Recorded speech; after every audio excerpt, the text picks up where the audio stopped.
Vamos chamar o André Hernan para participar desse papo, para a gente poder falar um pouquinho do que aconteceu desse gol do Borges para cá. Bom dia, André Hernan. Bem-vindo à redação. Tudo bem, Barreto? Bom dia a todos. Você falou aí em comemoração, né, aniversário de 10 anos, mas o torcedor São Paulino não tem nada que comemorar. Os últimos 10 anos, São Paulo virou uma draga. E eu vi na imagem ali o Hernanes novinho, antes dele ter se transferido para a Europa. O Hernanes foi jogador de São Paulo no ano passado e ele me disse certa vez que 7 anos depois, que ele ficou fora 7 anos, 8 anos, quando ele volta, vestiário ainda era igual. Muitas coisas dentro do vestiário não tinham mudado do São Paulo no centro de treinamento. Então, isso ilustra um pouco o São Paulo que parou no tempo. O São Paulo não conquista títulos nacionais, títulos importantes há 10 anos, tem a Sul-Americana de 2012, mas enfim, o torcedor quer comemorar mesmo o título brasileiro, quer conquistar mesmo uma Copa do Brasil, que o São Paulo é um título que o São Paulo ainda não tem. O São Paulo administrativamente parou no tempo. Se a gente for pegar os últimos presidentes, nem vamos falar de técnico, porque nesses 10 anos trocou de técnico 18 vezes. Vamos falar de direção mesmo, de política do São Paulo. Teve um presidente que foi tirado do posto porque levou um soco do então diretor de futebol, o Ataíde Gil Guerreiro, que já foi expulso também do São Paulo. Teve diretor de futebol de São Paulo que não entendia nada de futebol, não sabia conversar com o jogador. Teve diretor de futebol que veio do marketing do clube, que também não entendia de negociações e teve muita dificuldade.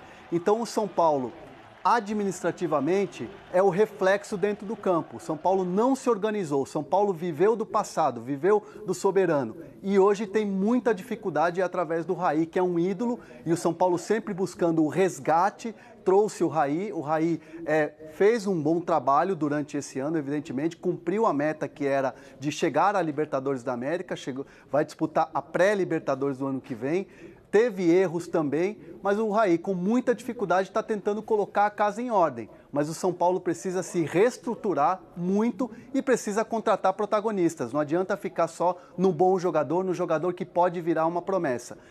Tem que ter convicção. Ora trabalhar com a base, ora apostar no Jardine, ora apostar num treinador estrangeiro. Então o São Paulo tem que ter um norte, tem que ter uma convicção e tem que melhorar a política do clube, senão vai continuar mais 10, mais 20 anos sem conquistar nada. E o que chama mais atenção é que é o seguinte, a nossa equipe fez um estudo dos 10 anos anteriores, né? A gente está falando de 10 anos sem título, embora as colocações do Campeonato Brasileiro elas não sejam sempre terríveis, né? São Paulo já foi vice-campeão brasileiro, terceiro, quarto, né? Ganhou uma Sul-Americana no caminho. A gente destacou, mas brigou para não cair 2 vezes, né? O único título de lá para cá, mas brigou para não cair 2 vezes. Tem isso, que é incomum na história do São Paulo. Então, quer dizer, nesses 10 anos, do título para cá, né, o São Paulo esteve disputando poucos títulos. Nos 10 anos anteriores, era exatamente a situação contrária. Dá só uma olhada, nós vamos fazer um giro aqui de manchetes, celebrando títulos do São Paulo, entre 98 e 2008, né? E é uma fase realmente gloriosa da história do clube. Tá aí o estado de São Paulo falando do Campeonato Paulista de 1998... O Campeonato Paulista de 2000 merece o título A Década do São Paulo. Né? E mal sabia a Folha de São Paulo nesse momento que a década que começava ia ser melhor ainda, né? Esse é o Torneio Rio-São Paulo de 2001. É aquele do Kaká? Isso. E o Campeonato Paulista Oswaldo de 2005, fazendo gol do Botafogo, né? E aparece ali o Kaká. Aí a Libertadores de 2005 e o Campeonato Mundial no mesmo ano. São Paulo alcança o topo do mundo, a geração do Rogério Ceni repetindo os feitos do time do Tele Santana, né? Você sabe que nessa época, você falou em Tele Santana, nessa época aí eu cobria o São Paulo, era setorista do São Paulo pela Folha deÃo Paulo. Você acompanhou o Tri? Porque nós já estamos nas manchetes do Tri, então provavelmente tem matéria sua nesse gol aí, tinha ali uma capa da Folha de São Paulo, que era onde você trabalhava. Tive muito presente aí nesse Tri. E aí eu me lembro de ter conversado com só para dar um sinal de como é que era a arrogância são paulina nessa época no clube. É dessa época que surge o Soberano, o apelido Soberano para o clube? Sim, é dessa época que surge o Soberano, e virou até o título de um documentário. Muita gente associou a uma arrogância. Mas assim. eu me lembro de ter tido uma conversa com um dirigente do São Paulo, em que ele me disse o seguinte, o Tele Santana O Tele Santana não era esse técnico todo. Quem disse isso? Um dirigente do São Paulo. Ah, entendi. Cujo nome eu não vou dizer. Mas o Tele Santana, quando chegou no São Paulo para ser e foi campeão da Libertadores e tal, ele encontrou uma estrutura que finalmente jogou para cima. Porque antes... Resumindo, o São Paulo fez o Tele grande, não o contrário. Exato. Eu tive foi nessa conversa que eu reparei como é que era como São Paulo se via, e certamente essas conversas ecoavam ali dentro. Aí depois você vê que Mas era fato, né, Marvio, que o São Paulo tinha a melhor estrutura naquela época, isso é inegável. Não, isso é inquestionável. Não, sim, isso era inquestionável, mas ao dizer que ela está acima do talento do Tele Santana, por exemplo, já é outro papo. Tudo bem, você tem um casamento aí muito grande, mas o que fica claro nessa conversa para mim, Hernan, é que muito mais importante, muito superior ao talento do Tele era a estrutura do São Paulo. Na cabeça desse dirigente São Paulo. Era muito claro nessa conversa isso, entendeu? Que o São Paulo é que permitiu ao Tele ter o grande brilho de sua vida. E ainda tem esse resquício desse pensamento hoje. A gente vai no Morumbi, a gente conversa com as pessoas que ficam ali próximas ao presidente, principalmente lá na sede do clube, lá no Morumbi, tem muita gente que ainda pensa nisso. Eu, por exemplo, ouço de muita gente lá no clube que é um período ruim, apenas um período ruim que o São Paulo um ciclo ruim que o São Paulo está passando. Só que assim, a história negativa está passando na frente dos olhos deles e eles não percebem. Então tem muita gente no clube, e o São Paulo é muito ruim de oposição. Hoje em dia a oposição é muito rasa ao presidente Leco, que também isso acaba deixando o São Paulo parado, né? Tem muita gente que critica o presidente Leco, o presidente Leco tem acertos e tem erros também, mas tem muita gente que critica o presidente Leco hoje dentro do clube, mas também é uma oposição completamente rasa, o que faz o São Paulo também parar no tempo. Eu lembro que durante a época de dominação de São Paulo, eu vi uma palestra de 2 executivos do clube de marketing. E São Paulo nessa é uma referência de como organizar um clube de futebol. Na palestra, eles deram uma lista de clubes de futebol com mais torcida no mundo. Em cima da lista eram clubes de 2 países, Brasil e México. Porque na mente atrasada dele, só estava contando torcedor de clube brasileiro no Brasil e torcedor de clube mexicano no México. Uhum. Eu fiquei aí quase fazendo como pode ser tão burro assim?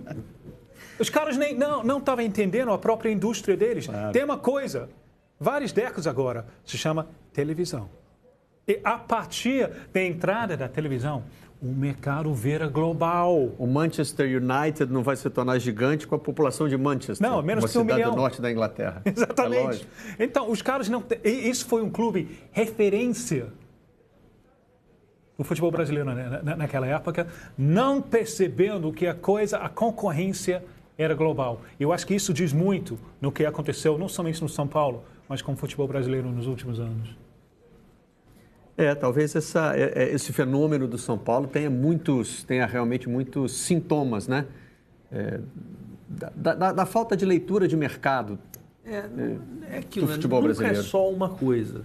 Você tem uma saída do Muricy, você tem a perda do Juvenal Juvencio, que nessa época era uma águia em termos de contratação, tinha uma visão muito clara, ele explicando como ele contratava um centroavante, você tinha realmente a noção de que havia uma perspicácia ali de dirigente. Mas um clube nunca pode depender do talento de uma pessoa só, né? Pois é, ele tem que absorver isso para a cultura do clube, né? Ele tem que formar outras pessoas lá dentro que sejam capazes de fazer, se não igual, pelo menos parecido. Aí alguns clubes foram melhorando, foram chegando mais perto e o São Paulo parou.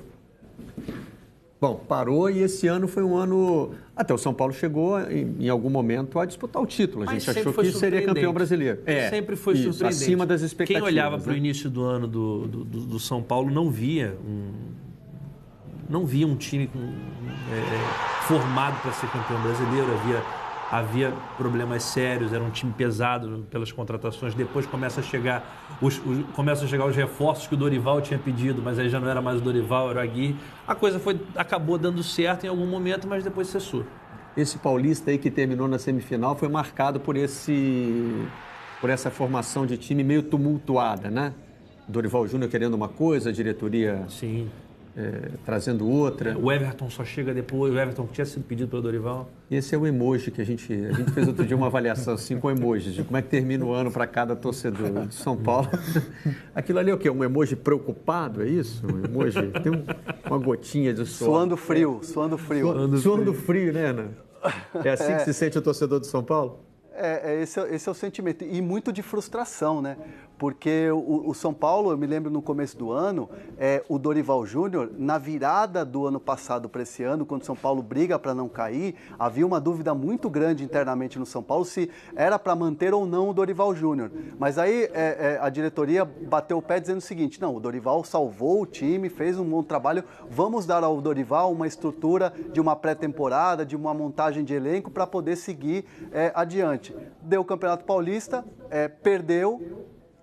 Praticamente na porta da fase final, demitiram o Dorival Júnior e contrataram o Aguirre. E o Aguirre foi aquele mecânico trocando pneu, aquele borracheiro trocando pneu com o carro andando, porque ele participou de finais do Paulista, da Copa do Brasil e da Sul-Americana e 3 eliminações. Mas o time ganhou uma identidade, o time ganhou, sabia sofrer nas derrotas, era um time inconformado, porque o São Paulo do ano passado perdia e o vestiário parecia um shopping center, cada um pegava a sua camiseta e ia embora para casa. Então não tinha aquela raiva de ter perdido. Então o São Paulo conquistou aquilo com a Aguirre, mas ao longo do tempo foi perdendo o Everton, que machucou, Nenê não começou a render, Diego Souza também não, e aí sobrou na conta do treinador, faltando 5 rodadas, de maneira constrangedora o Aguirre é demitido, e aí o São Paulo fica naquela sensação de grande frustração, mas vai ter uma pré-Libertadores no ano que vem. Vamos ouvir o Muricy Ramalho, né, o comandante do Tri, hoje está aqui com a gente, e ele deu uma entrevista falando sobre o que acontece com o Tricolor nesse período, nesses 10 anos. Eu acho, sinceramente, que o São Paulo, como ele ganhava muito, né, ganhou esses 3 títulos, mas ganhou o Mundial, ganhou a Libertadores, tudo, eu acho que as pessoas se acomodaram, né? Eu acho que as pessoas pararam um pouco no tempo, entendeu? E aí, cara, quando isso acontece, isso que você acha que é o cara, né, que você acha que é o time, aí ano que vem as derrotas, entendeu? Tudo que era novo, o São Paulo lançava.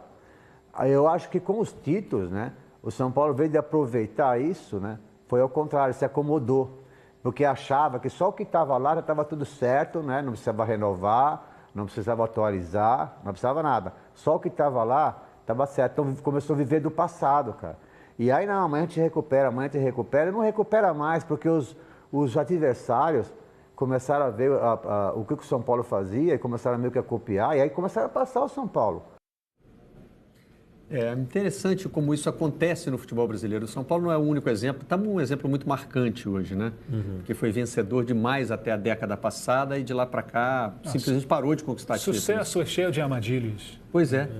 Mas é que muitos clubes na história do futebol aprendem com o sucesso e vão se colocando numa situação que fica até difícil de os outros acompanharem, né? E isso até a gente discute, tem um efeito colateral, por exemplo, nos campeonatos nacionais da Europa, que alguns clubes descolaram muito do resto, né? Então, afeta a competitividade. E no Brasil parece que os clubes esquecem a receita, né? Caem nas armadilhas do sucesso, em vez de aprender com ele, né?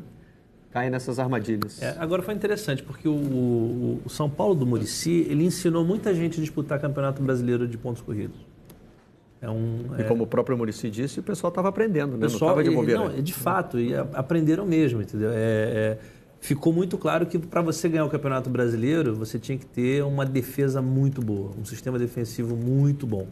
Até criou-se a gíria a ideia do Muricy Ball, né? Você ganha, você tem uma defesa bem fechada, consegue um gol ali. O Muricy Ball também tinha muita coisa da bola parada, da bola pelo alto. E aí você ia resolvendo com um futebol de 1-0, Não era uma coisa tão corintiana assim, no jeito de descrever, mas tinha um domínio do jogo que parecia que ressecava o adversário. O adversário não conseguia entrar na defesa do São Paulo. E aí as pessoas foram aprendendo, foram adaptando esse tipo de jogo. E agora o que a gente vê muito é isso, né? São times com uma defesa muito boa ganhando o Campeonato Brasileiro. Mas não é uma leitura correta para o futebol brasileiro? Aqui você não consegue montar um time com talento suficiente para fazer o que fazem o Real Madrid, o Barcelona, o Manchester City, passar o ano encantando, fazendo grandes jogos, goleando todos os times fracos. Não, é muito difícil. E ganhando o campeonato lá no fim. O Palmeiras só fez uma goleada. Se você considera goleada só a partir de 4-0, o Palmeiras só teve uma goleada esse ano. O Palmeiras teve um desempenho impressionante em termos de pontuação, mas não eram jogos assim de absoluto domínio, eram jogos muito eficientes, mas não é isso. E o time do Muricy também não era um time de dar show. O Muricy sempre recusou essa coisa, não tem que dar show. Então, o que eu pergunto é, não é isso que está ao alcance dos principais times brasileiros? O que tem que fazer é isso? Aqui, acho que ainda não surgiu um time poderoso o suficiente para passar o ano dando show, dando baile e ser campeão no fim. Sim, você tem um calendário que não ajuda, né? Você... tem um monte de janelas abrindo e fechando, o time sempre em mutação. Eu acho que é isso que todo mundo tenta fazer. Tanto que, na Libertadores, os brasileiros foram basicamente eliminados pelo mesmo motivo. Tentar levar isso para a Libertadores. Um modelo muito cauteloso. Que acabou virando falta de iniciativa, no fim das contas, né? Sim. Os times parece que não agrediram o adversário no momento decisivo. Né? Porque é um jeito de se poupar também. Tanto jogo. É tanto jogo. Não, mas na Libertadores, na semifinal da Libertadores, não pode mais se poupar. Ali mas às vezes, não pode se poupar, mas você às vezes... Mas aí você vai usando tanto cachimbo, né? A boca fica torta. Rolou uma certa falta de iniciativa, assim. Acho que essa foi a avaliação geral que se fez, né? A participação dos brasileiros, principalmente na semifinal da Libertadores. André Hernan, e o São Paulo o que pensa para 2019? Tem uma pré-Libertadores para jogar, quer dizer, conseguiu dar um passinho adiante, pelo menos, né? Não era o que o São Paulo esperava, né? O São Paulo pretendia ir para a fase de grupos para ter uma preparação melhor, vai para a Flórida fazer aquele torneio de pré-temporada nos Estados Unidos, a Florida Cup. E o São Paulo está se arrumando primeiro na comissão técnica. Ontem anunciou o Carlinhos Neves, para mim uma grande contratação, a melhor contratação pelo menos até agora, fora do campo, porque o Carlinhos Neves, além de um grande profissional que é, um dos melhores do Brasil na questão da preparação física, vai comandar o departamento no São Paulo e ele também vai acumular uma outra função de coordenador de futebol, que era do Ricardo Rocha até a semana passada. Então ele vai trabalhar em conjunto com o Raí, fazendo ali aquela conversa, aquela ponte entre comissão técnica, jogadores e também a direção. Carlinhos Neves já começa a trabalhar no São Paulo já na semana que vem. E o Sandro Forner, que era ex-zagueiro, jogou muito tempo no futebol do Paraná, muito amigo do Jardine nesses cursos da CBF, começaram uma grande amizade no ano passado, já se enfrentaram em categoria de base, vai ser o auxiliar técnico. O São Paulo já monta a sua comissão e os reforços vão chegando. Teve o Léo, né, o Léo Pelé, que era do Fluminense, o Igor Vinícius da Ponte Preta, mas o São Paulo prepara a questão financeira para poder trazer uma grande contratação. E aí vai muito da venda do Rodrigo Caio. Pode ser que o Lisieiro saia, porque o Lisieiro está com um empresário que é importante, que é o André Cury, que tem muito trânsito na Europa e é um jogador que já tem o passaporte europeu. Então o São Paulo trabalha com a possibilidade de vender esse jovem jogador, fazer um caixa e aí sim trazer um grande nome. Nos bastidores do São Paulo eu ouço muito isso. O São Paulo não vai ficar esse ano na aposta, nos bons jogadores, não. Vai trazer sim um grande jogador e o São Paulo quer um meia e um atacante.